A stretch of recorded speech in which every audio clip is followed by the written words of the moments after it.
তারা পরিকল্পিতভাবে আমাদেরকে বঞ্চিত করেছেন। তাদের কোনো রিজনই নাই আমাদেরকে এভাবে বঞ্চিত করার, কারণ তারা নীতিমালাই মানে না। তাদের নীতিমালায় কোনো ফেলের অপশনই নাই। তারা হচ্ছে তাদের নীতিমালায় আছে যে 40% মার্ক পাইলেই আমরা হচ্ছে ভাইভাতে উত্তীর্ণ। সেহেতু আমাদের সার্টিফিকেটে আমরা 12 পেয়ে থাকি এবং ভাইভাতে 20 মার্ক, আমরা সার্টিফিকেটে 12 মার্ক পেয়ে থাকি এবং ড্রেস কোডে আমাদের 4 মার্ক। আমরা আপনারা তো দেখছেন আমরা তো এখানে অশ্লীল কোনো ড্রেস পরে আসি নাই।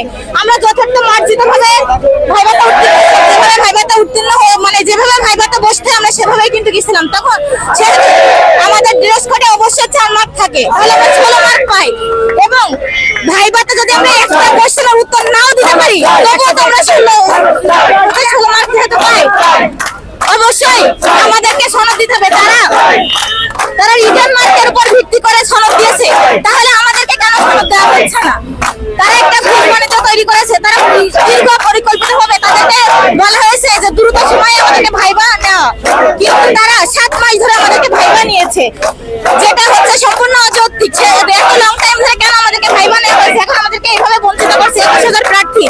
আজকে আমরা শিক্ষিত সমাজ রাস্তায়, যে দেশে শিক্ষিত সমাজের কোনো মূল্য নাই সে দেশ কোনোদিনও উন্নতির দিকে যাবে না। আজকে আমার মনে হচ্ছে আমি শিক্ষিত হয়ে সম্পূর্ণ ভুল করছি, কেননা আজকে শিক্ষিত না হলে আজ এইভাবে আমরা হচ্ছে রাস্তায় নামতাম না। আজকে আমাদেরকে রাস্তায় নামতে বাধ্য করেছে কোন উপদেষ্টা মহোদয়।